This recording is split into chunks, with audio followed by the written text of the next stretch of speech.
Ceci est une miche de pain au levain bio faite maison. La petite étiquette est visible à l'arrière. J'achète ceci dans un petit marché fermier local le mercredi, à une petite dame qui prépare ça dans sa cuisine. En fait, je suis allée à un de ces ateliers de fabrication de pain au levain, vous savez, ceux qu'ils font en ce moment, où vous allez chez quelqu'un, vous traînez tous ensemble dans la cuisine, vous mettez vos petits tabliers et vous faites du pain au levain. C'était vraiment amusant. Il y avait, oh là là, peut-être 15 ou 20 femmes là-bas. C'était un événement très populaire malgré sa petite taille. Nous y avons fait du pain au levain. Voici ce que j'ai appris de ce cours. 2 choses. Premièrement, je ne ferai jamais de pain au levain bio fait maison. Je vous le dis, c'est comme un processus en 900 étapes. Il faut la patience d'une sainte pour faire ce genre de pain. Si tu possèdes ces compétences, ma fille, tu es exceptionnelle. La deuxième chose que j'ai apprise, c'est que si tu trouves un pain au levain bio fait maison, frais, pour 50 $ ou moins, c'est une bonne affaire et tu devrais le prendre. Bienvenue sur Pretty Over 50. Je suis Kimberly et nous parlons ici de beauté, forme et style de vie pour les femmes de plus de 50 et 60 ans. Je suis ravie d'être là aujourd'hui. Nous allons discuter d'un sujet que je considère comme très important. Si tu es nouvelle ici, pense à t'abonner avant de partir et clique sur la cloche pour ne manquer aucune de mes prochaines vidéos. Je veux vous parler aujourd'hui de quelque chose qui est apparu dans ma vie. Et j'espère qu'on pourra en discuter ensemble dans les commentaires sous cette vidéo parce que je pense que c'est vraiment quelque chose sur lequel on doit réfléchir et je vais vous expliquer comment c'est arrivé. Un jour, je traînais à la maison en train de faire des plans ou de réfléchir à mes prochaines étapes, à ce que je voulais faire, sur quoi je voulais me concentrer. J'ai toujours au moins 1 ou 2 projets en cours. J'apprends quelque chose de nouveau. Je fais quelque chose de nouveau. Je développe une nouvelle compétence, quelque chose comme ça. Et j'étais en train de planifier mes prochaines petites aventures. Vous voyez? Et je pensais à différentes choses qui m'avaient intéressée par le passé en me demandant si c'était le moment de les intégrer ou est-ce que quelque chose d'autre serait plus approprié maintenant? Et je suis tombée sur cette chose à laquelle je réfléchis depuis très, très longtemps. Et quand j'y réfléchissais, je me demandais, est-ce que c'est quelque chose que je veux faire maintenant? Une petite voix dans ma tête est apparue et m'a dit, non, tu pourras faire ça quand tu seras vieille. Et je vais vous dire, après m'être demandé, mais qui diable parle dans ma tête? Ensuite, je me suis demandé, ne suis-je pas trop âgée? Est-ce que je ne suis pas vieille? La vieillesse n'est-elle pas encore là? Maintenant, j'ai 68 ans. Si vous m'aviez demandé quand j'avais la vingtaine ou la trentaine si 68 ans, c'était vieux, j'aurais dit « Oh oui, c'est vieux, c'est pour les vieux, c'est l'âge du fauteuil à bascule, mais maintenant que j'y suis, je ne ressens pas ça du tout, et peut-être que vous non plus. Alors je parle un peu à cette voix dans ma tête. C'est comme... Eh bien, n'est-ce pas intéressant? Comment décidons-nous que nous sommes vieux ou que c'est le moment d'arrêter de faire certaines choses, de ne plus faire certains choix ou de ne plus aller à certains endroits? Comment décidons-nous cela?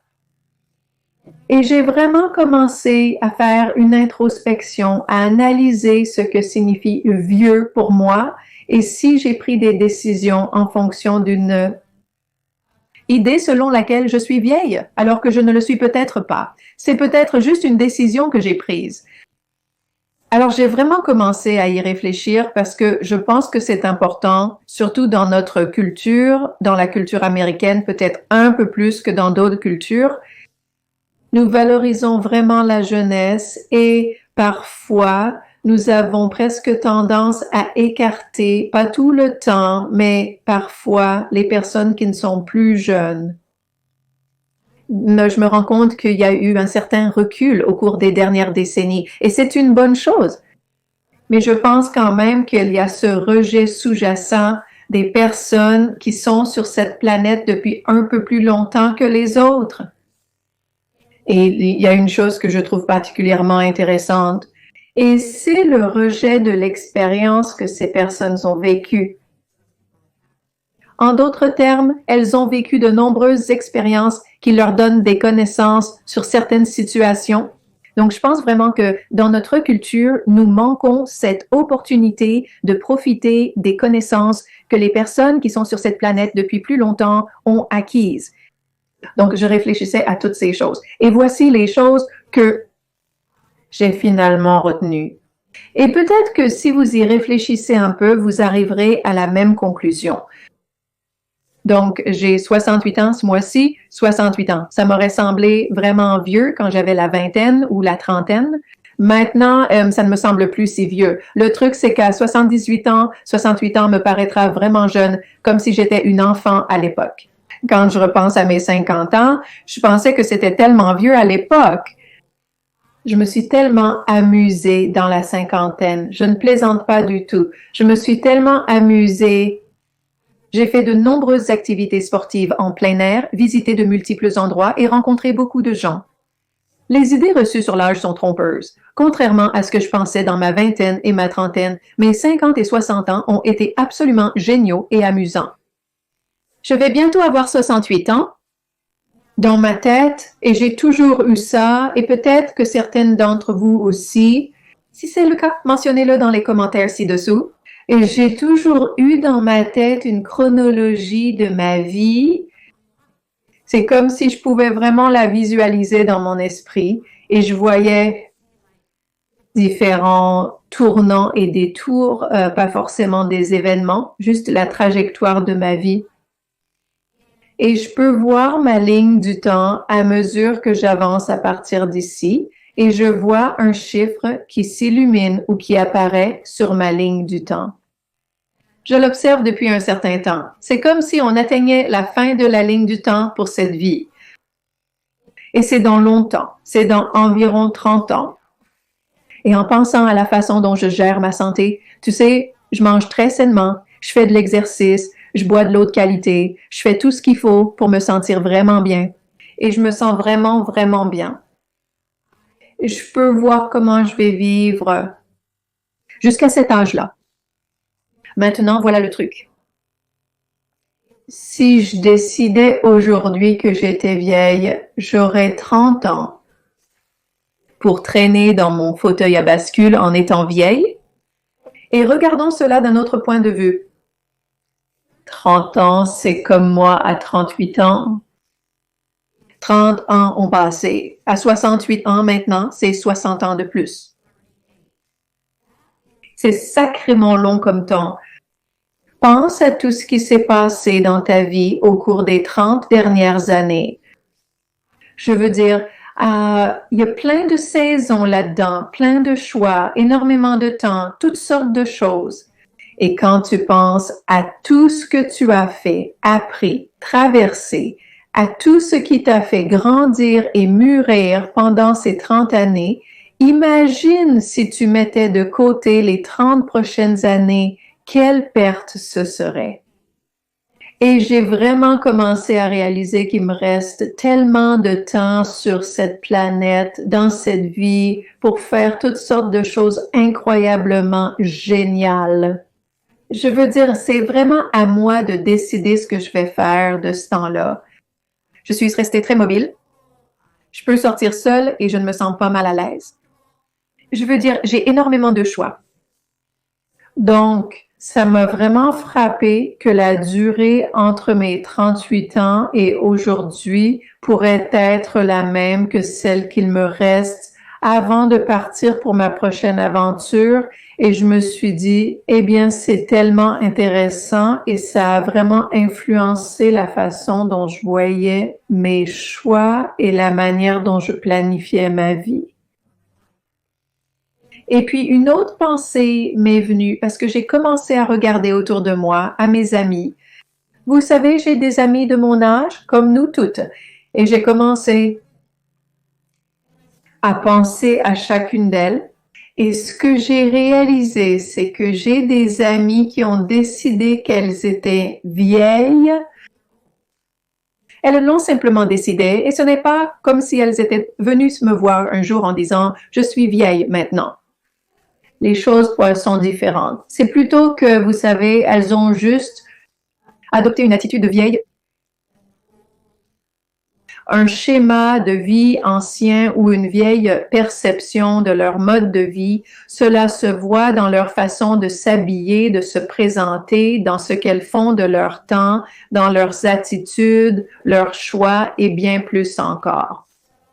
J'ai donc un groupe d'amis qui se considèrent comme vieilles, puis j'ai regardé à nouveau et j'ai un groupe de copines de mon âge, certaines un peu plus âgées, qui ont décidé que non, jamais je ne suis vieille. Cela ne leur traverse même pas l'esprit. J'ai même une amie qui a plusieurs années de plus que moi, qui parcourt actuellement le pays avec une grande caravane accrochée à son F-150. À plus de 70 ans, elle tire sa caravane, fréquente les campings et s'amuse follement. Elle n'a jamais réalisé qu'elle est âgée. J'ai une autre amie qui a mon âge et son uniforme, c'est un blouson en cuir noir et un jean patte d'éléphant. Et en ce moment, elle voyage à travers l'Europe avec son petit ami. Elle n'a certainement pas décidé qu'elle est vieille.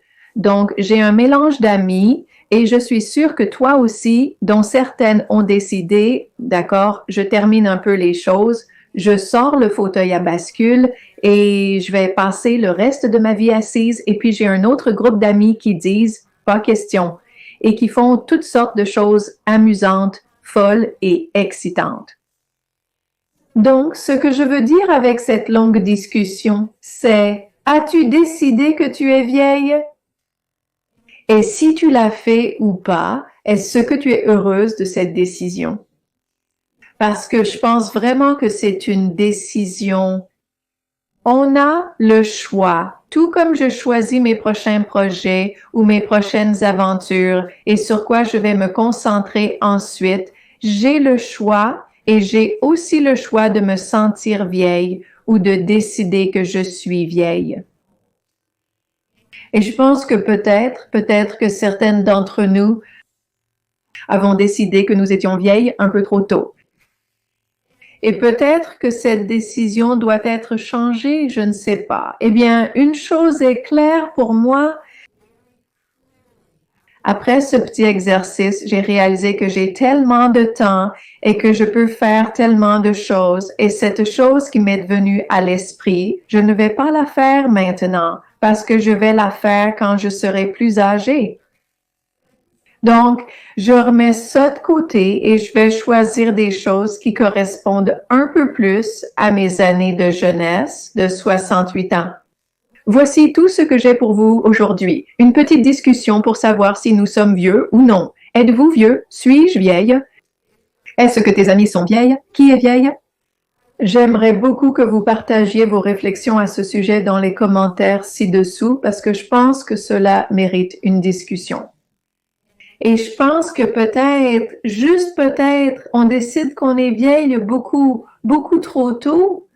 Merci de m'avoir rejointe aujourd'hui. Je suis tellement heureuse quand vous passez quelques minutes de votre journée avec moi. J'apprécie cela et je vous apprécie vous aussi. Encore une fois, je suis Kimberly. Bienvenue sur Pretty Over 50, où nous abordons la beauté, la forme et le style de vie des femmes de plus de 50 et 60 ans. Passez une excellente journée et je vous retrouve dans la prochaine vidéo. Au revoir.